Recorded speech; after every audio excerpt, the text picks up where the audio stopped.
team in the AFC North in 2018? Do they get out of the cellar? Do they get out of the bottom? No. They're 1-31, okay? I have nothing personal against the Browns. In fact, I root for them. This is a results-oriented business. I don't care who you draft. Until you start winning some games, I'm not going to say, yeah, they're going to do it. Because we all hyped them after last year's draft and they didn't win a damn game. Fact is, in the AFC North, Kay, the Bengals last year had a really rough season, and they still went 7-9. Yep. You know what I'm saying? And so, no, I would like nothing more than for the Browns to win and win and win. But until they do, I'm not going to sit here whistling Dixie about how they're going to do this because they haven't earned the rights. No. I'm going to say nah also, and I think the Browns would almost appreciate that. We're not handing them anything based on a bunch of draft picks.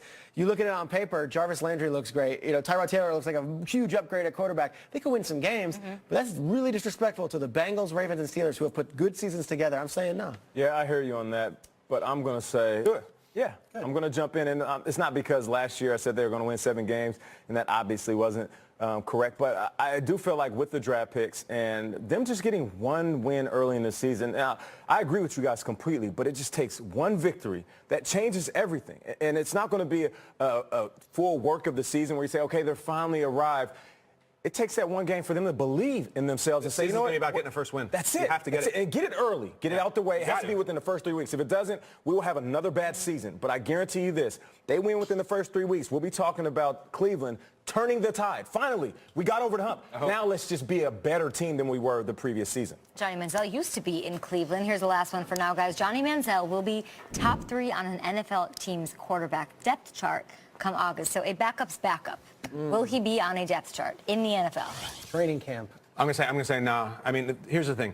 I would love for Johnny Manziel to go to Canada. Go to Canada and prove it. Play ball. Have all your coaches sing about how good you are and how committed you are, and then join. Because, Kay, the fact is, we don't even know if Johnny Manziel is good enough to play football. And before you even get to the part of his personal conduct and acting like a professional, the football we saw from him was not great. Now, I know, Nate, you were in training camp. He's got potential. When he got on the field, it wasn't great. So he's very famous. He has a big following. I'm all rooting for him.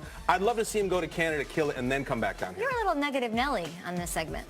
I figure me as an honest Abe. Okay. Truly. I'm not going to BS you. He's going to say top 3 on all these things. It's hard to say no, and I'm going to say no on this one. And I think what he said himself after the pro day was, I'd love to be in the NFL, but if not, I'll go to Canada. I think that was a big sigh of relief for everybody. Huge. Because it shows that I actually want to play football. Like, it's not about the fame. It's not about the celebrity. It's not about the NFL jersey endorsement. I want to play football. And so I'm going to think the best thing for Johnny Manziel, and his agent might be upset, or the people around him might be upset saying this, is go and do a little thing in Canada, prove that you could do it, and do it on a team level, and then come back. And yes, next August. Come on. Listen. When you said that, I thought of you. I was like, oh, that makes sense. My heart, my gut, the wide receiver in me, the guy that caught passes from him that summer when I played in Cleveland says, yes, hell yes, he's going to be on the team. He'll be top 3. He'll compete for a number 2 spot. But understanding the game, being removed now, and seeing this from a bird's eye view, it's not. If my memory serves me correctly, I believe I read an article about Brandon Weeden being signed recently to the Houston Texans, right? And he hasn't played since 2015, which means in this game, whether you're Johnny Manziel, been out for whatever reason, whether you're Colin Kaepernick out for whatever reason, this game is very unforgiving. And it's not unforgiving for what you have done necessarily, but more unforgiving because there's other players, whether they're vets that's been sitting at home or young rookies that are trying to get a chance in this league. There's so many guys that want that spot, that prime real estate, which is the quarterback room, and there's guys that are willing to do it and work for cheap. So I'm going to say not for that reason. The decision for a team to bring in Johnny Manziel at this point when he has been so removed and he really just wants to play is still sort of like a risk or like a distraction to bring him into training camp?